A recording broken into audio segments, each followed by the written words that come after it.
lapsepõlve unistuste võlumaal.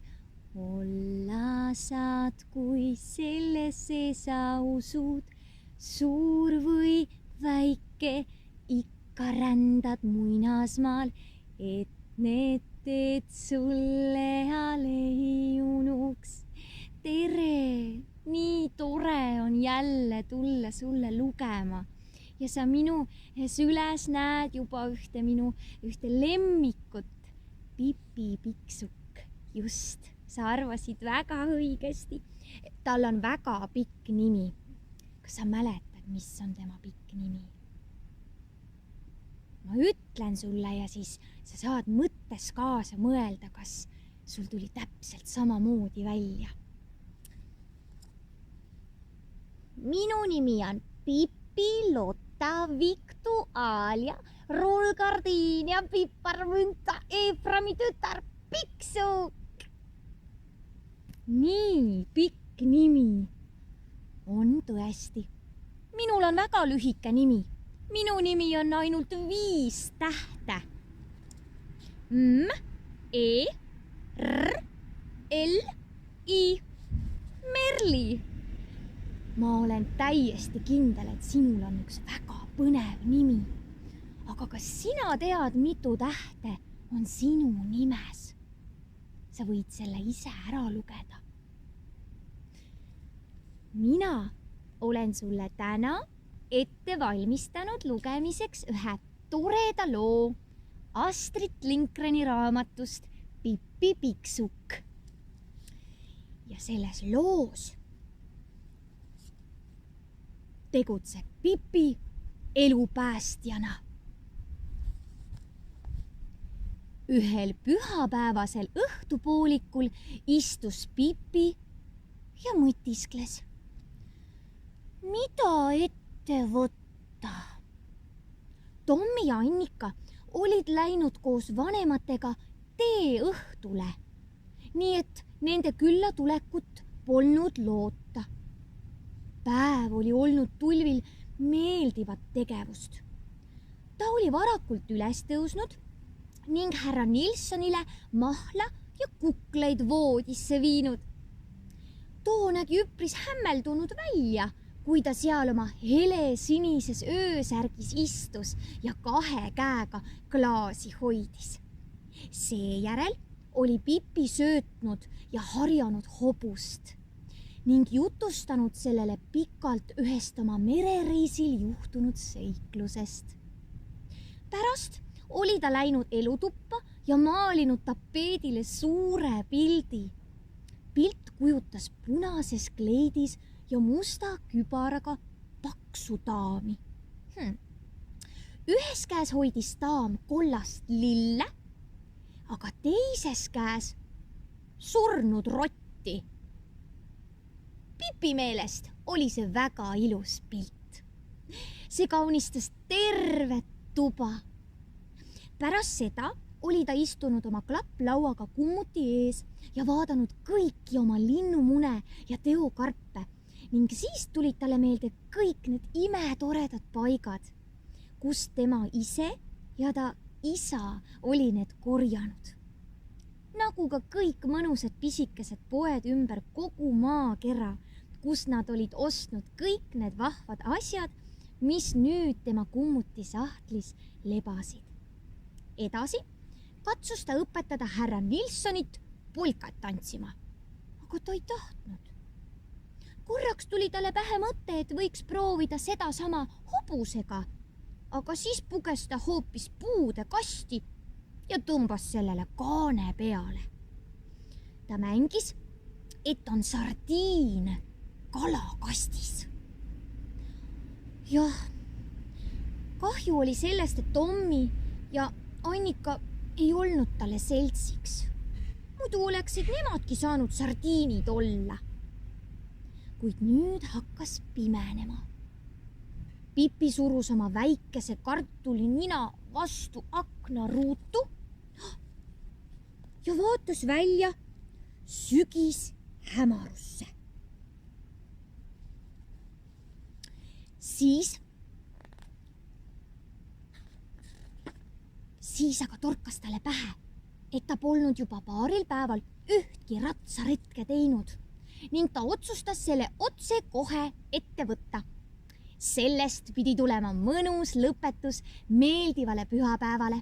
Seepärast ta läks ja pani endale oma suure kübara pähe, tõi härra Nilssoni, kes ühes nurgas kivikuulikestega mängis, saduldas hobuse ja tõstis selle verandalt alla. Ja nii nad asusidki teele. Härra Nilsson, Pipi seljas ja Pipi hobuse seljas. Oli üsna külm, teed olid kahutanud ja nende liikudes kostis kõva klobinat.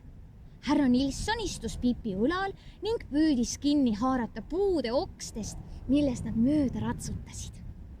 Aga Pipi ratsutas nii kiiresti, et see ei läinud talle korda. Selle asemel sai ta mööda vuhisevalt puuokstelt mõnegi sähvaka vastu pead. Ja ta oli tegelikult päris hõivatud sellega, et oma õlgkaabut kinni peas hoida. Pipi ratsutas läbi linnakese ja inimesed pressisid ennast kartlikult maja seinte vastu, kui ta neist mööda kihutas. Linnakese keskel oli loomulikult ka üks suur väljak. Selle servas seisid väike kollaseks võõbatud raekoda ja palju ilusaid vanu ühekorruselisi maju, aga seal asus ka üks suur majakolakas. See oli hiljuti ehitatud 3-korruseline hoone, mida hüüti pilvelõhkujaks, kuna see oli kõigist teistest linnamajadest kõrgem. Niisugusel pühapäevasel õhtupoolikul tundus linnake väga vaikse ja rahulikuna, kuid korraga lõhestasid vaikust valjud hüüded. Pilvelõhkuja põleb! Tuli on lahti! Tuli on lahti! Igalt poolt jooksid ligi inimesed, silmad olid pärani. Ägedalt tuututades sõitsid lähemale tuletõrjeauto ja väikesed linnalapsed, kelle meelest muidu oli tore näha tuletõrjeautot, nutsid nüüd hirmust, kuna arvasid, et nende majad lähevad põlema. Väljakule pilvelõhkuja ette kogunes suur hulk inimesi, keda politsei püüdis eemale tõrjuda, et tuletõrjeauto ligi pääseks. Pilvelõhkuja akendest lõid välja tuleleegid ning suits ja sädemed mässisid endasse tuletõrjujaid, kes asusid vapralt tuld kustutama. Tuli oli saanud alguse alumiselt korruselt, kuid levis kiiresti ka ülemisele korrusele. Ja siis nägid kangestunult väljakut seisvad inimesed pilti, mis pani nad õudusega õhku ahmima. Päris üleval majas oli katusekamber ning selle katusekambri aknal, mille just äsja oli avanud üks lapse käsi, seisid 2 poissi ja nad hüüdsid appi. Me ei pääse välja, keegi on teinud trepi peale lõkke, hüüdis suurem poiss. Ta oli 5 aastat vana ning tema vend oli 1 aasta noorem. Nende ema oli läinud välja mingeid asju ajama ja nad olid täiesti üksi. Paljud inimesed all väljakul hakkasid nutma ja tuletõrjuja pealik muutus murelikuks. Muidugi olid tuletõrjeautol redel peal, aga see ei ulatunud kaugeltki nii kõrgele. Majja lapsi päästma minna oli võimatu. Inimesi väljakul vedas suur meeleheide, kui nad mõistsid, et lapsi ei saa kuidagi aidata.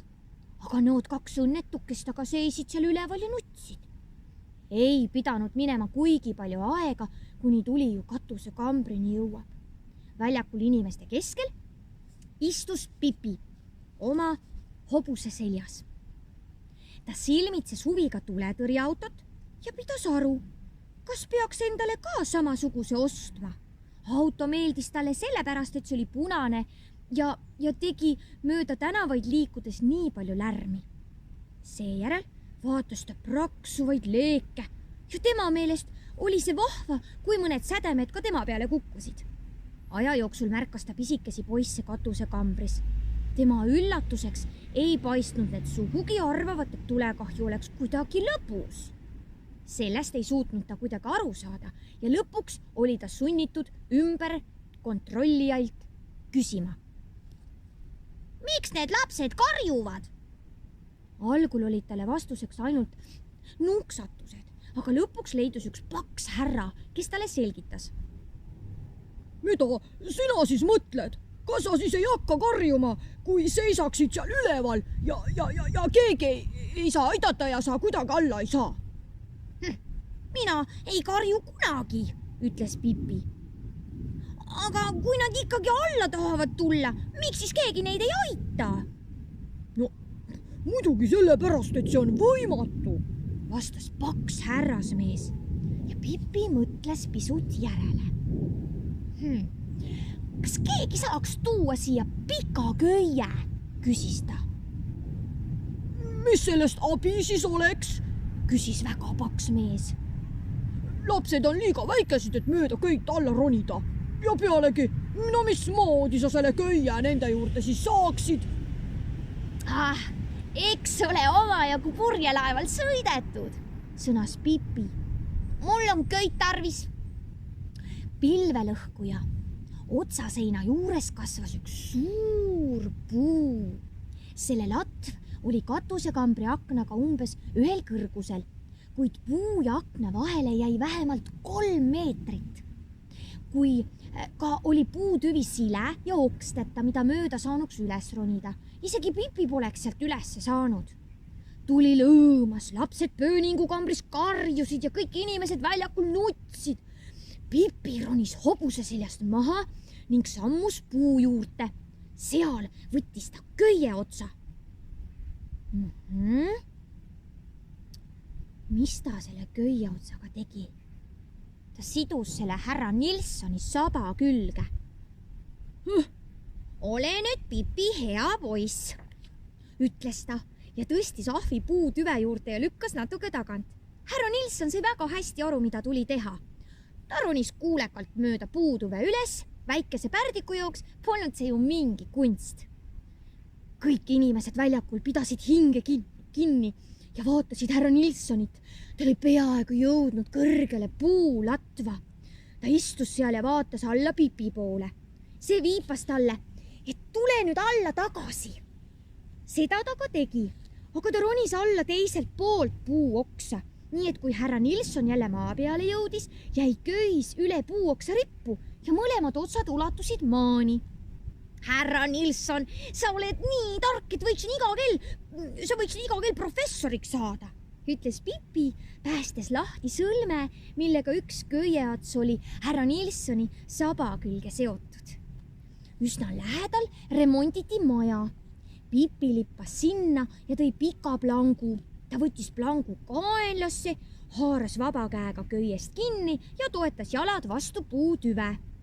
Kiiresti ja osavalt ronistas seda puu mööda ülesse ja inimesed jätsid puhtast üllatusest nutmise järele. Puulatva jõudes pani Pipi plangu risti üle jämeda oksa ja nihutas ettevaatlikult katusekambri aknani. Ja nii ta sai plangu sild puuladva ja akna vahel.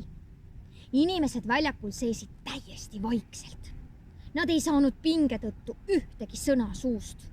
Pipi astus plangule, ta naeratas lahkelt katusekambris seisvale poistele. Miks te nii kurva näoga olete? Küsis ta. Kas teil kõht valutab? Ta jooksis üle plangu ja hüppus katusekambrisse. Siin tundub päris soe olevat, sõnas ta. Täna ei pruugi enam kütta. See on kindel. Ja homme ei kulu ka üle 4 halupliidi alla, arvan ma. Siis võttis ta kummagi poisi oma käe peale ja ronis plangule tagasi. Nüüd läheb teil ka pisut lõbusamaks, ütles Pipi. See on peaaegu nagu köietants. Ja kui ta plangu keskpaika oli jõudnud, tõstis ta ühe jala õhku, täpi pealt nii, nagu ta oleks seda teinud tsirkuses. Siis käis all väljakul rahvasumas kahin läbi ja kui Pipi kohe seejärel ühe kinga jalast pillas, langes mitu vanemat daami minestusse. Aga Pipi jõudis õnnelikult ja tervelt koos poistega puuni ning siis karjusid kõik inimesed all väljakul hurraa, mis mürises õhtu pimeduses ja mattis tulemühina. Nüüd haaras Pipi köie enda juurde ja kinnitas selle ühe otsa kindlalt oksa külge. Ta sidus ühe poistest köie otsa ning laskis ta pikka mööda ja ettevaatlikult alla väljakul ootava üliõnneliku ema juurde. See sööstis otse Mait poja manu ja hakkas teda pisasilmi kallistama, aga Pipi hüüdis. Kuule, päästa köis lahti, mul on siin ju veel üks poiss, kes samuti lennata ei oska. Inimesed nägid vaeva sõlme valla päästmisega, et poissi kätte saada. Pipi oskas siduda korralikke sõlmi. Seda oli ta merd sõites õppinud.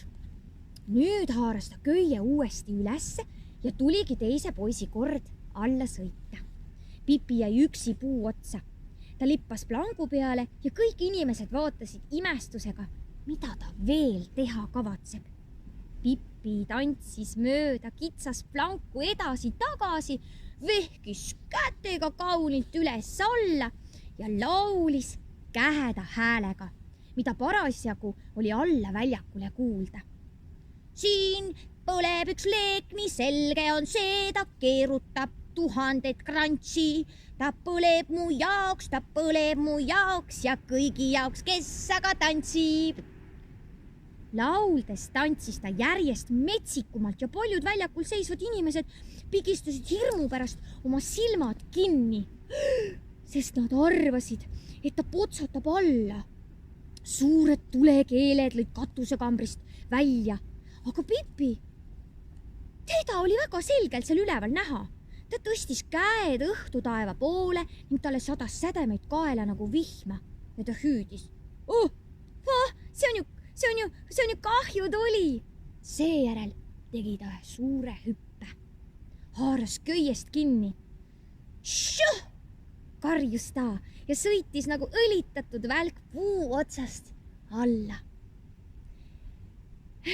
4-kordne hurraa Pipi Piksukale, ta elagu!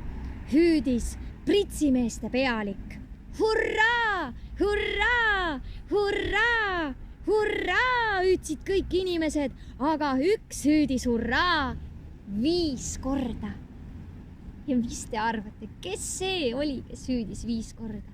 Muidugi, meie vapper päästja Pipi Piksuk. Teate, see lugu oli päris hirmus. Aga Pipi on üks kangelane, üks julge tüdruk, kes tegelikult oskab olla küll ettevaatlik, aga ta lihtsalt ei näita seda välja. Mul on üks tore mõte ja ma tahaksin sinuga täna teha ühe toreda meisterduse ka. Nii et kui sa veel jaksad, jää minuga, aga ma tahan sulle öelda aitäh, et sa minu lugu kuulasid.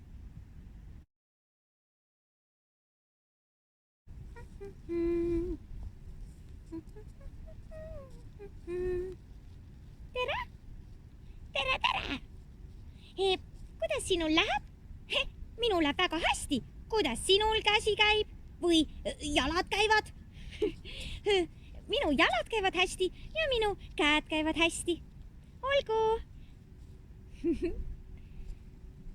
Me teeme sinuga koos ühe toreda sõbra, kellega on tore juttu rääkida, saladusi jagada ja mängida ja miks mitte ka kaisu võtta. Selleks panen ma Pipi siia enda kõrvale korraks istuma ja näitan sulle, kuidas täpselt selline krepppaberist nuku tegemine käib. Sul on vaja selleks sellist paberit, mille nimi on krepppaber. Ja tegelikult, kui sul ei ole seda, võid sa täiesti vabalt teha ka selle ajalehest. Kui sul on ajalehte kodus, saad sa täpselt samamoodi algusest lõpuni teha ühe toreda sõbra. Aga mina täna näitan sulle sellisest oranžist paberist, mille nimi on krepppaber. On selline mõnus ja pehme ja sellest on hea teha. Aga meil on vaja kõigepealt nukule pead. Selleks võta üks väike tükikene ajalehepaberit. kui sa ajalehe teed lahti, on see hästi suur, siis murra see pooleks ja siis murra see veel kord pooleks. Ja sellest ajalehest tee üks pall.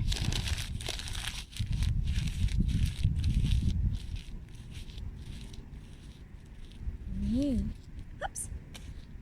Minul on selline pall. Ta ei peagi olema väga ja täiesti ideaalne ümmargune, vaid ega meie pea ka ei ole täitsa ümmargune, vaid hoopis teistsugusel lapergune võib olla. Võtad selle palli, mis sa tegid, ja paned selle krepppaberi keskele. Lehvitad teise käega ja see käsi läheb, kõnnib siia krepppaberi alla ja võtab sellest pallist kinni. Aga kindlasti pane see paber, selle pall paberi keskele. Nüüd, kui sa oled võtnud kinni, keera see paber ümber ja ettevaatlikult lükka need küljed ja servad alla ja vaata, sa võtad sellest peast niimoodi kinni. On nukul juba pea. Ja ka selleks, et see pea ilusti püsiks, on sul vaja jupikene nööri. Mina võtan sellise nööri, mis on lillat värvi ja see on selle lihtsalt siit niimoodi kinni. Sa võid teha sõlme, sa võid teha lipsu. Mina teen sõlme näiteks. Ja nüüd on sul justkui selline kummitus. Aga me teeme talle ikkagi käed ja jalad ka. Selleks ole hea ja voldi oma krepppaber niimoodi, et see alumine serv on kenasti sirgelt. Niimoodi koos. Ja küljed on kenasti sirgelt niimoodi koos. Ja nüüd, kui sa oled seda jõudnud teha, siis tule rahulikult, kõnni vaata siit niimoodi tipa-tapa sõrmedega, siia pea alla niimoodi kokku. Natuke pea alla jäta ruumi, et nagu keha tekiks. Ja lükkad paberi kokku. Vajuta ühele poole ja vajuta teisele poole. Niimoodi. Ja nüüd sul tekkis selline keskkoht, kuhu sa saad näiteks panna kas püksivöö või kleidivöö, siis tegelikult võib olla sinu sõber kanda kleiti, seelikut või pükse. Nüüd seose lihtsalt keskelt kinni. Mina panen ka ja teen siia ühe sõlme jälle. Nii, ja juba hakkab, näe, täitsa ju valmima. Vaata, tal on käed ja tal on seelik. Ja nüüd, et oleks käed niimoodi, kui sõrmed oleks ka ikka, siis ole hea ja võta siit ühe käe otsast ja pane siia ka üks pael. Vaata. Niimoodi paneme ühe paela. Nii, paneme siia ühe paela. Ja nüüd pane teisele poole, pane ka pael. Nüüd on tal ilusti. Labakäed öeldakse, on olemas. Ja ongi valmis tegelikult üks nukk, kui sa tahad, et ta oleks kleidiga. Sa saad talle joonistada vildikaga silmad, nina, suu, kulmud ja ongi üks sõber valmis. Aga kui sa tahad, et tal oleksid jalas hoopis püksid, siis võta oma nukult alumine osa, niimoodi tõmba laiali, võta endale käärid ja lõika kuni keskkohani ettevaatlikult niimoodi, et sa ei lõika seda paela läbi, mis sa oled siia kõhu peale pannud. Nii, mina sain ilusti lõigatud ja tuli vaata 2 osa, 1 ja 2. Ja jällegi võtad paela ja paned siit alt kinni, natuke jäta ruumi ka, nagu sa jätsid käele. Paned selle kinni. Teisele poole ka. Teisele poole ka. Ja ongi sul selline nukk valmis, kellel on jalad, naha kenasti, ilma seelikuta. Ja temale samamoodi siis, kes ei ole veel joonistanud, võid joonistada silmad, nina, suu. Aga kas sa panid tähele, et minu nukul on pipipatsid? kui sina tahad ka teha oma sõbrale pipipatsid, siis võta selleks tükikene sellist krepppaberit veel ja pane see oma nukule lihtsalt pea peale. Niimoodi pooleks pea peale. Niimoodi, et natuke jääb ühele poole ja natuke teisele poole. Ja jällegi otsi nöörijuppi ja pane kinni. Võib-olla sul on keegi seal abis, siis te saate üksteist aidata, et natuke üks hoiab, sest et see paber tahab plehku pista, jooksu panna. Mina ka üritan, mina sain ilusti. Nii, ja panen teisele poole ka ühe nöörijupikese. No kuulge, saimegi valmis. Selline mõnus, pehme sõber, kellele sa saad jagada toredaid lugusid. Ongi valmis. Piiksuk pipi mina, nimi on mul kena, tiidleid juurde ma ei lisa. Aitäh sulle, sinuga oli väga-väga tore. Ma jään ootama järgmist korda ja loodan nii väga, et sa tuled jälle. Siis läheme, jutustame ja rändame kuhugi mujale ja meisterdame jälle midagi toredat. Ma jään sind ootama. Aitäh sulle, aitäh minu unistuste päev.